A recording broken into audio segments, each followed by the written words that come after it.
Muy buenas tardes, un cordial saludo tengan todos. Mi nombre es Rubén Darío Cárdenas Espinosa, instructor del Centro Metalmecánico Sena Distrito Capital, y tengo el honor de compartir con ustedes la tercera sesión en línea del curso Máquinas Eléctricas Rotativas. El objetivo del día de hoy es identificar los conceptos básicos de máquinas eléctricas de corriente continua, los tipos de conexiones y aplicaciones, y socializar las actividades calificables previstas para la unidad 3. La agenda comprende el saludo inicial que acabamos de dar. Vamos a enfocarnos a máquinas eléctricas de corriente directa, socializar las actividades calificables de la unidad 3, después sesión de preguntas y conclusiones. Dentro de la unidad 3, entonces, vemos lo que es los motores de corriente continua. Los motores de corriente continua son máquinas que se encargan de convertir la energía eléctrica en mecánica, principalmente mediante un movimiento rotatorio. Esta máquina de corriente continua es una de las más versátiles de la industria. Su control de posición, paro, velocidad la han convertido en una de las mejores opciones en las aplicaciones de control y automatización de procesos. Aquí estamos viendo una imagen pues, de una de esas máquinas como tal. Aunque el motor de corriente alterna ha desplazado los de corriente continua, no significa que no se usen más. Hay muchas máquinas que siguen utilizándolo, como los trenes, los tranvías, los micromotores, los vehículos eléctricos y también en aplicaciones que requieren movimientos rotacionales que no necesiten mucha potencia, como juguetes, extractores de calor y que ofrecen poca resistencia mecánica. ¿Qué ventajas tienen los motores de corriente continua? Unos que poseen un par de arranque elevado y su velocidad se puede regular con facilidad entre amplios límites, lo que los hace ideales en ciertas aplicaciones, tracción eléctrica, tranvías, trenes, coches eléctricos. ¿Qué desventajas tienen? Solo pueden ser alimentados a través de equipos que tengan rectificadores que conviertan la corriente alterna suministrada por la red eléctrica en corriente continua. Por otro lado, su construcción es mucho más compleja que los de corriente alterna, al igual que los dínamos necesitan de colectores de delgas y escobillas para su funcionamiento, lo que aumenta considerablemente el trabajo del mantenimiento. Hay que hacerlo más periódico. Aquí estamos viendo una imagen de los elementos principales que componen un motor de corriente continua. Aquí generalmente tiene dos partes principales. Uno, el estator, que es la encargada de dar del soporte, y el rotor es donde llega la corriente. Vemos entonces aquí desarmado un motor de corriente continua típico de juguete, donde vemos la carcasa, el rotor, el colector, las escobillas, la tapa y el eje. El rotor es la parte giratoria del motor. Se compone de una estructura metálica que está formada por un conjunto de chapas o láminas de acero de silicio. Son troqueladas de forma circular y montadas en un mismo eje con sus correspondientes bobinas de alambre de cobre, lo que lo convierten en un electroimán giratorio. Por norma general, el rotor de la mayoría de los pequeños motores de corriente directa se compone de tres enrollados o bobinas que crean tres polos magnéticos. Los extremos de cada una de esas bobinas se encuentran conectados a diferentes segmentos del colector. Tenemos la carcasa metálica o cuerpo del motor, que aloja en su interior de forma fija dos imanes permanentes con forma de semicírculo. Una correspondiente a los polos norte, como lo vemos de color rojo, y otros polos sur, como la que estamos viendo en la gráfica de color azul. Con todos los motores eléctricos y su funcionamiento se basa en las fuerzas que aparecen en los conductores cuando son recorridos por corrientes eléctricas y a su vez están sometidos a la acción de un campo magnético. Cuando un conector está inmerso en el seno de un campo magnético y se circula a través de él una corriente eléctrica, aparecen fuerzas de carácter electromagnético que tienden a desplazarlo. Aquí, si lo vemos en fórmula, veríamos entonces que sería esa fuerza es igual a la inducción, representada por la letra B, la longitud del conductor, representada por la letra L, y la intensidad, representada por la letra como I. Y entonces aquí se produce un movimiento donde vemos el flujo. El flujo, si lo vemos ahí con la mano, vemos que donde está el pulgar para arriba indica la señal para dónde va el movimiento, donde está el índice, las líneas de flujo, y donde está el corazón, como en la tercera dimensión, es la dirección donde va la corriente, de las tres formas donde se mueve este elemento conductor. Al conectar un motor a una fuente de alimentación de corriente continua, circula por las bobinas inductoras generando un electroimán y creando un campo magnético que necesitamos. Esta corriente circula por las bobinas inducidas a través de las escobillas y del colector. Una vez se establece el campo magnético, los pares de las fuerzas que actúan sobre las bobinas inducidas las obligan a girar y con ella girará todo el rotor. De este modo, la energía eléctrica suministrada al motor se transforma en energía mecánica, como vemos generalmente la imagen con un dínamo, que vamos viendo ese movimiento como tal. Hay diferentes tipos de motores de corriente directa. Está el motor de excitación serie. Este es un tipo de motor donde las bobinas inductoras y las inducidas están conectadas en serie, está una seguida de la otra. Esa forma de conexión en serie hace que la corriente absorbida por el motor al conectarse en red sea conocida como la corriente de carga, es la misma tanto para la bobina inductora del estator como para la bobina inducida del rotor. El motor en serie es tal que puede desarrollar un elevado par motor de arranque, es decir, justo arrancar el par motor es elevado. Si se disminuye la carga del motor, disminuye la intensidad de corriente absorbida y el motor aumenta su velocidad. Esto puede ser peligroso en vacío, porque lo hace un motor inestable, pues la velocidad aumenta bruscamente. Sus bobinas tienen pocas espiras, pero de gran sección. ¿Qué usos tiene? Aplicaciones en aquellos casos donde se requiere un elevado par de arranque a pequeñas velocidades y un par reducido a grandes velocidades. El motor debe tener una carga si está en marcha. Ejemplos, los tranvías, locomotores, trolebuses. Un taladro no podría tener un motor serie. ¿Por qué? Porque al terminar de efectuar el orificio en la pieza, la máquina quedaría en vacío, sin carga, y la velocidad en la broca aumentaría tanto que llegaría a ser peligrosa la máquina para el usuario. Entonces, un taladro no estaría conectado en serie. El segundo tipo de conexión es el motor chuno de derivación en paralelo. Aquí las bobinas inductoras van conectadas en paralelo a la derivación con las bobinas inducidas. De este modo, toda la corriente es absorbida por el motor. Una parte circula por las bobinas inducidas y otra por las inductoras. El circuito de excitación inductor está a la misma tensión del inductor. ¿Qué características tiene? El arranque del par motor es menor que el motor serie. La intensidad de la corriente absorbida disminuye y si el motor está en vacío. La velocidad de giro nominal apenas varía y es más estable que el de serie. Cuando el par motor aumenta, la velocidad de giro apenas disminuye. ¿Qué aplicaciones tiene este motor de derivación o shunt? Se usan en aquellos casos en los que no se requiere un par elevado a pequeñas velocidades y no produzcan grandes cargas.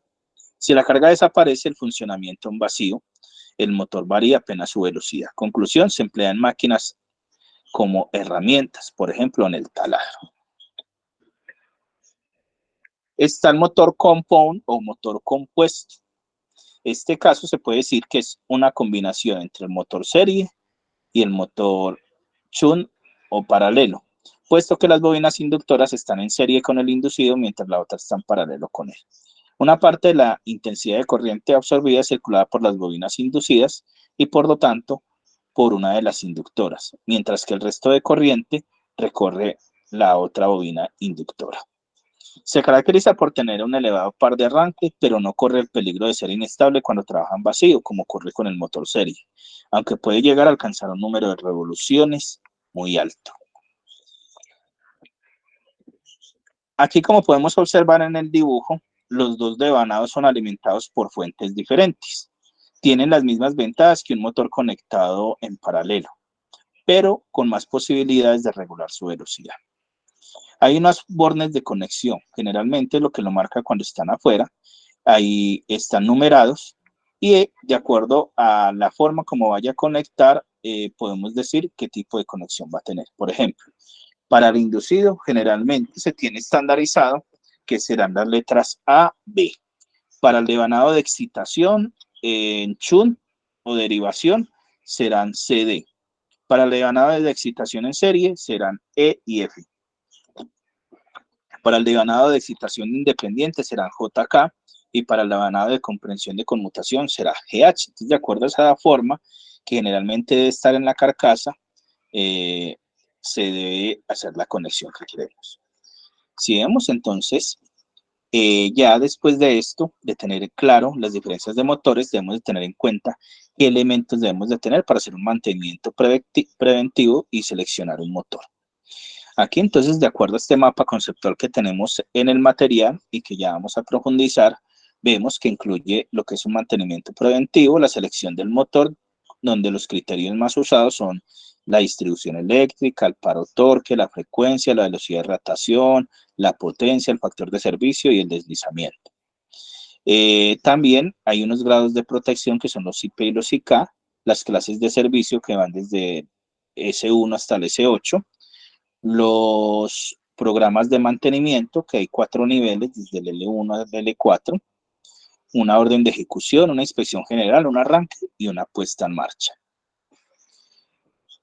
Primero, lo que se hace de mantenimiento preventivo en motores eléctricos, como cualquier dispositivo, generalmente casi la mayor parte de veces es una limpieza. Y generalmente se hace para prevenir que haya un fallo. Entonces, el mejor plan de mantenimiento, antes de saber qué motor voy a comprar o adquirir, tengo que saberlo seleccionar.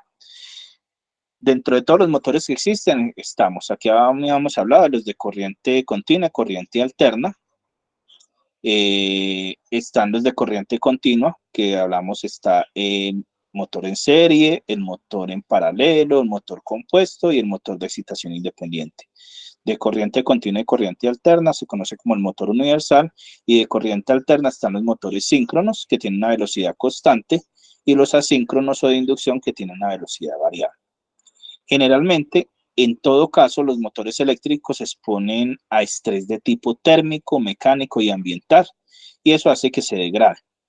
Y lo hemos representado en una curva azul, en esta figura que vemos acá, la segunda figura, mientras que el color morado indica el estrés por las horas de servicio. Cuando se cumplen estas dos condiciones, se ocasionará una falla en el motor eléctrico. Entonces, un adecuado plan de mantenimiento podrá reducir o extender el tiempo que se produzca el desgaste. En otras palabras, se estará extendiendo la vida útil a partir de esos elementos, que generalmente, ¿dónde van? El manual técnico de operación. Hay otra parte muy importante, es el grado de protección. Y ese grado de protección, si lo vemos con el código IP, que es una de las letras características, me quiere decir el grado de protección para personas y para las partes internas del motor. Tenemos el siguiente número que sigue. Y de acuerdo a esos números que siguen, tenemos que el 2 es para motores protegidos frente a objetos sólidos mayores a 12 milímetros. El 4 es para motores protegidos en objetos sólidos mayores a 1 milímetro. El 5 es protegidos frente al polvo. Y el 6, motores estancos frente al polvo. El grado de protección por cierre, que sería el tercer dígito que habría, tiene que ver con la relación de los efectos dañinos debidos a una eventual entrada de agua. Aquí, ¿qué tenemos? Es 3 para motores protegidos frente a vapor de agua, si es 4 frente a gotas de agua, el 5 frente a chorros de agua y el 6 frente a agua marina. El código IK es la clasificación de los grados de protección de motores que son totalmente cerrados con respecto a impactos mecánicos externos. Esa protección internacional IK y tiene unos grupos característicos. Si vemos más abajo, vemos una relación entre el código IK y la energía del impacto que puede tener. Esa protección es para evitar que personas entren en contacto o se acerquen a las partes móviles del motor, evitar contacto con las partes móviles al interior del motor, y a la protección con respecto a esa entrada de objetos extraños, con respecto a un efecto dañino producido por el agua. Generalmente los motores abiertos deben trabajar en ambientes limpios y protegidos, mientras que los cerrados pueden trabajar en ambientes que no estén protegidos. Dentro del grado de protección IK, que es la protección ante impactos mecánicos, ese está estandarizado de acuerdo a la norma EN 50 102, tal como ocurre en el código P, el nivel de protección contra choques, el código IK debe seleccionarse en función de los riesgos de emplazamiento de instalación. Eso con base, pues, tenemos a la fuente que nos dio Legrand.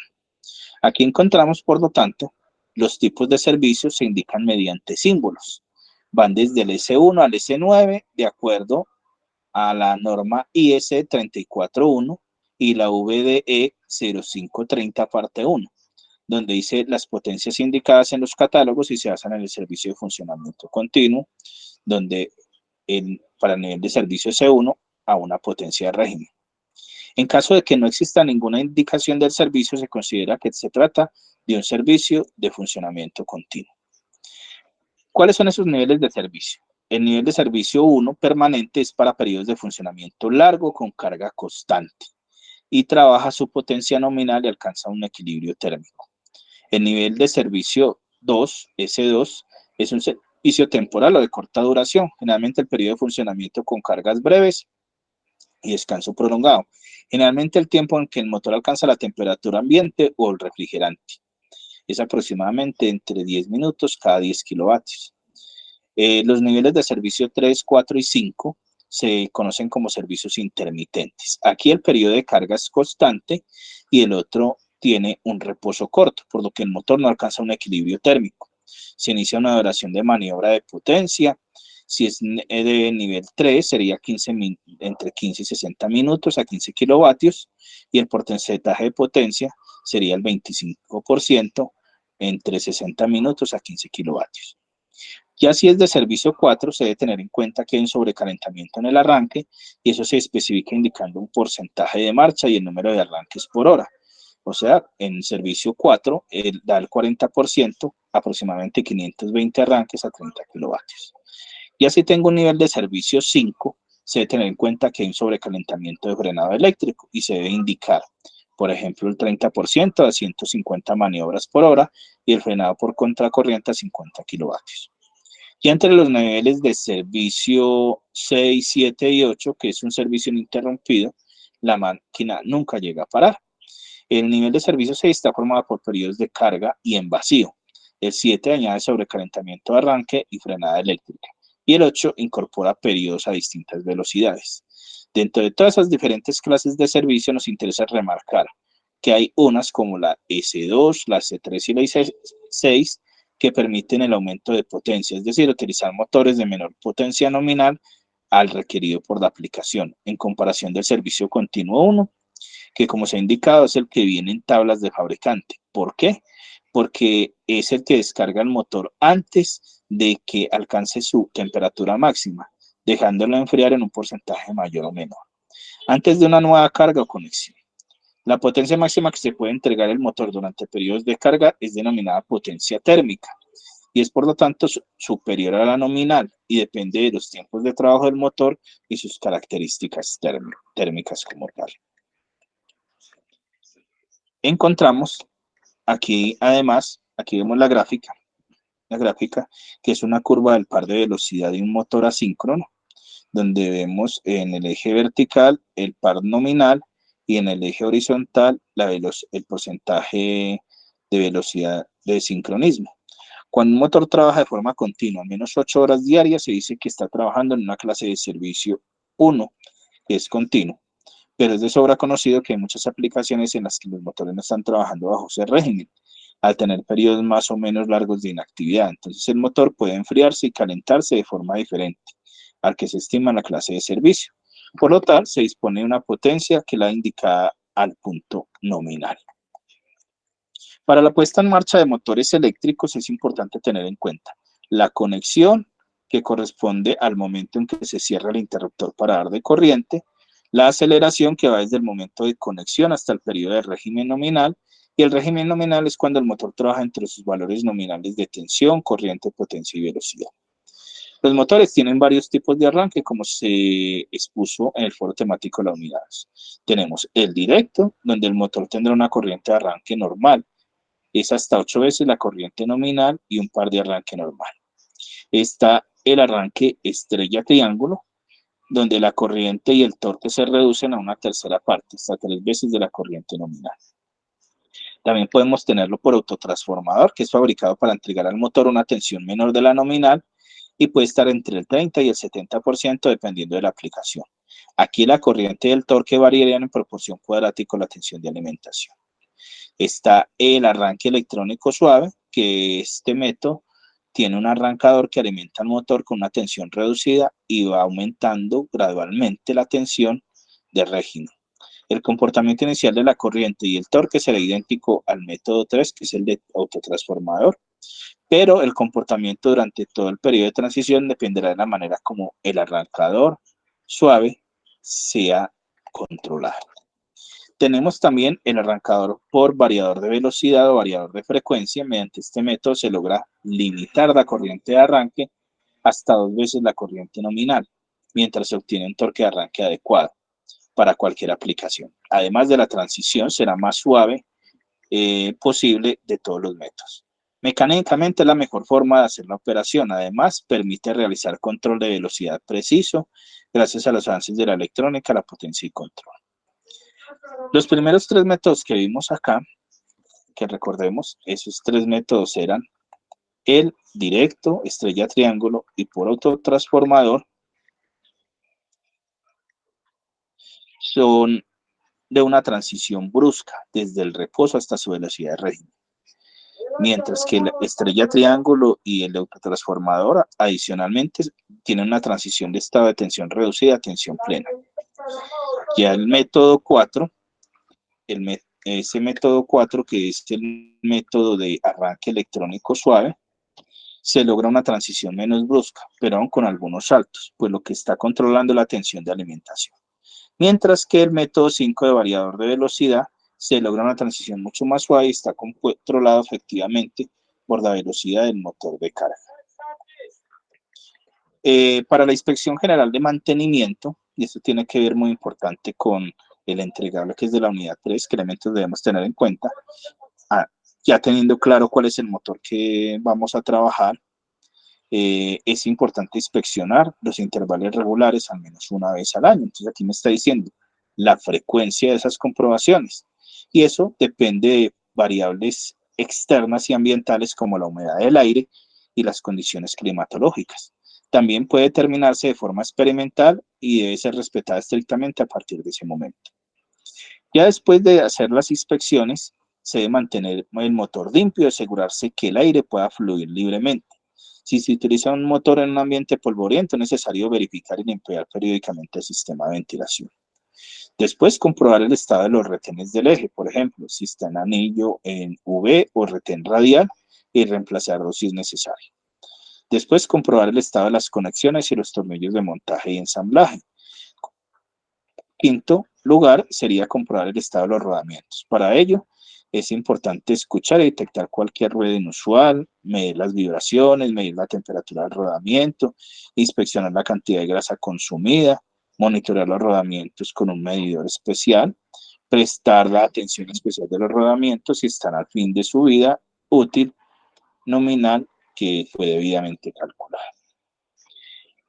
Ya después de hacer esa inspección es tener en cuenta la orden de ejecución de mantenimiento preventivo. Entonces, ahí que generalmente se deposita la información técnica y mecánica del motor con todas sus características técnicas, la consulta del manual, la lectura de la placa de las características, el retiro de la tapa de bornes, la verificación de marcación de cada uno de sus bornes, la comprobación de los conexionados de los bornes según la placa de características, la desconexión de puentes para tener bobinas independientes, la comprobación de resistencia y aislamiento de cada una de las bobinas, el aislamiento de campo respecto a tierra, la reducción del consumo de energía y termografía, vibraciones, ruido y eje de motor, y por último, la revisión de rodamientos y la bobina del rotor. Para un programa de mantenimiento de motores eléctricos, generalmente hay que tener en cuenta que este se basa en 4 niveles, que rotan según las horas de funcionamiento, la cantidad de trabajo y el tiempo de inactividad que varía. Por lo general, como hemos visto, el nivel 1 incluye inspecciones visuales y el nivel 4 más mediciones y sustituciones difíciles. Nivel 1 consta de inspecciones visuales y un mantenimiento ligero. El propósito de este mantenimiento es realizar una comprobación rápida de los problemas que comiencen a desarrollarse antes de que generen fallas o interrupciones de mantenimiento no programadas. Las herramientas que aquí necesitamos incluyen las de un servicio normal, es decir, llaves dinamométricas, destornilladores, y las preparaciones consisten en abrir las cubiertas de inspección. Ya si tenemos un nivel de servicio 2, aquí se hacen inspecciones y pruebas ligeras a tareas de mantenimiento. El propósito de este mantenimiento es averiguar si hay problemas de funcionamiento de la máquina y realizar pequeñas reparaciones para garantizar el funcionamiento ininterrumpido. Las herramientas para este mantenimiento incluyen las de servicio normal, el multímetro, la llave dinamométrica, el probador de resistencia y aislamiento. Las preparaciones consisten en abrir las cubiertas de inspección y los cojinetes si fuera necesario. El nivel de servicio 3 consiste en inspecciones ya más amplias, pruebas y grandes tareas de mantenimiento que han surgido durante los mantenimientos anteriores. El propósito de este consiste en reparar problemas que surjan y sustituir piezas que hayan sido desgastadas.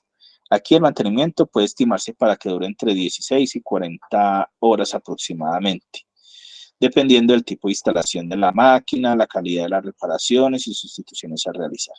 Las herramientas para este mantenimiento incluyen las mismas del nivel de servicio 2, además de un endoscopio y un osciloscopio. El nivel de servicio 4 consta de amplias inspecciones y tareas. Para este servicio, su propósito es establecer un estado de funcionamiento que sea fiable para la máquina. El mantenimiento se puede estimar entre 40 y 80 horas más o menos. Depende del estado de la máquina y las acciones de reacondicionamiento necesarias. Las herramientas para este mantenimiento incluyen las mismas del nivel 3, además de un extractor de rotor, y los preparativos suponen una apertura de cubiertas de inspección, cojinete, radiador de agua y la correspondiente retirada del rotor. ¿Qué fallas tienen generalmente los motores eléctricos? En instalaciones eléctricas en general, una incorrecta alimentación de voltaje al motor puede reducir su vida útil o causar una falla rápida. Un voltaje bajo soporta una corriente mayor que la normal, y si el voltaje decrece de forma brusca, se presenta una corriente excesiva de sobrecalentamiento del motor. Aquí el voltaje en la línea de alimentación del motor reduce pérdidas, pero produce un incremento en el flujo magnético y por consecuente un incremento de pérdidas en el entreguerro. Los cambios de carga. Es normal que en las empresas e industrias crezca una producción y por lo tanto incrementen también lo que va a cargar ese motor. Una carga excesiva puede llevar a una falla. Es posible que haya seleccionado correctamente el motor para una carga inicial, pero un cambio de carga sin tener los parámetros técnicos del motor o en el acoplamiento de accionamiento se manifestará una sobrecarga de este. Aquí empiezan a haber más desgastes en los rodamientos, en los valoros, en los engranajes, ya que se exponen a fallas en los dientes o bien se presentará otro tipo de fricción que manifieste como sobrecarga. Cuando se presenta una sobrecarga, el motor demanda más corriente, lo cual incrementa su temperatura y reduce su vida útil de aislamiento. Los problemas en los valores y rodamientos son una de las causas más comunes en los motores. También en los engranajes y piñones son causas de fallas mecánicas. Por otro lado, se debe tener un correcto balanceo dinámico para evitar problemas de vibración. ¿Qué se debe hacer? Una limpieza general para aumentar su vida útil. Tener limpias las áreas cercanas para evitar oxidación en la carcasa u otros defectos. En cuanto a vibraciones y ruidos, es importante mantener una medición sobre este parámetro. El fabricante da una tabla y unas recomendaciones para no superar esto, es revisar qué es lo que está ocasionando, si está mal alineado, si desgaste en cojinetes o malos acoplamientos, entre otros. Otra falla es el insuficiente o exceso de lubricación, o sea, poca lubricación o mucha. Primero, cuando se va a realizar el mantenimiento hay que quitar, expulsar toda la grasa vieja antes de la aplicación de la nueva. Ese espacio total de grasa se debe llenar a un 50% de su capacidad para evitar el sobrecalentamiento de batido excesivo. El uso de lubricante inadecuado es otra falla, pues se debe utilizar aceite o grasa recomendada en la cantidad correcta. La omisión de prueba de la resistencia de aislamiento durante el trabajo de mantenimiento en general y antes de arrancar la máquina por primera vez o tras un largo periodo de tiempo de parada, la resistencia de aislamiento de los rebanadas del estator y del rotor deben medirse. Esa medición se hace con una resistencia de aislamiento que proporciona información de la humedad y la suciedad. En función de esa información se pueden determinar qué acciones hay de secado y de limpieza de forma correcta. Otra falla es personal calificado. Es necesario que las personas que se encarguen de instalar se encarguen de esas instalaciones eléctricas y de los motores tengan conocimientos básicos de electricidad y mecánica, porque en ocasiones un mal desarrollo en programa de mantenimiento ocasiona fallas anticipadas. Otras fallas, desalineación, rotor bloqueado o corto en el estator. Ahora vamos a las actividades calificables. Tenemos la actividad calificable, que es participar en el foro temático dinamizándolo con Rúbrica Tigre. Rúbrica Tigre es el acrónimo que viene T de título. Entonces, a partir de la pregunta orientadora, escribir un título con base al tema propuesto. Después, transcribir la pregunta y a partir de esa pregunta das tu respuesta debidamente argumentada. Y en la mente esa pregunta está orientada a lo que vimos aquí, los tipos de arranque de motores. A partir con la consulta de si es esta grabación de clase de los materiales, das tu respuesta debidamente argumentada. Y ya sigue generar discusión. Generar discusión, formula una pregunta a partir del tema que hay en el foro. Y redacción. Redacción es verificar que tenga buena ortografía, gramática. Es importante cuando lo de responder al foro, activar algo que llama texto enriquecido. Y ese te permite que tú puedas separar los párrafos. Si no se lo activa, así tú trates de tenerlo, negrilla, separar. Cuando lo envías, él lo junta todo como si no hubiera hecho nada. El enriquecer la discusión, ¿en qué consiste? Mira, encontré tal material, tal página, tal enlace, tal recurso, aporta el tema por esto, complementan esto y los invito a que lo vean. Ya, ese es enriquecer discusión. Cada una de esas vale 20 puntos. Entonces, yo generalmente alguno escribe un título, da respuesta a la pregunta orientada y tiene buena redacción. A veces no generan discusión ni la pregunta ni la enriquecen. Si cumplen 3 de bien de esos 5, pues queda como aprobado. La segunda actividad es realizar un informe para realizar mantenimientos a los motores. Ese informe es importante tenerlo en cuenta que se puede hacer con base a lo que acabamos de discutir aquí.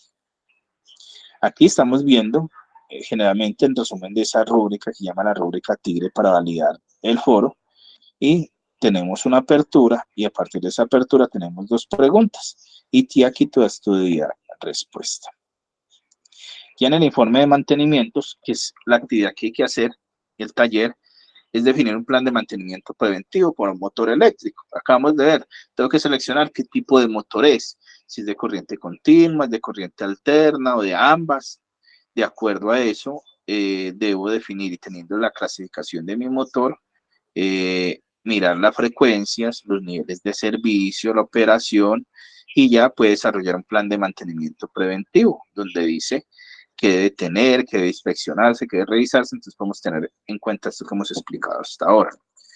Puedes coger un taladro de tu casa, el motor de la licuadora, el de un juguete y incluyes imágenes con el mantenimiento realizado.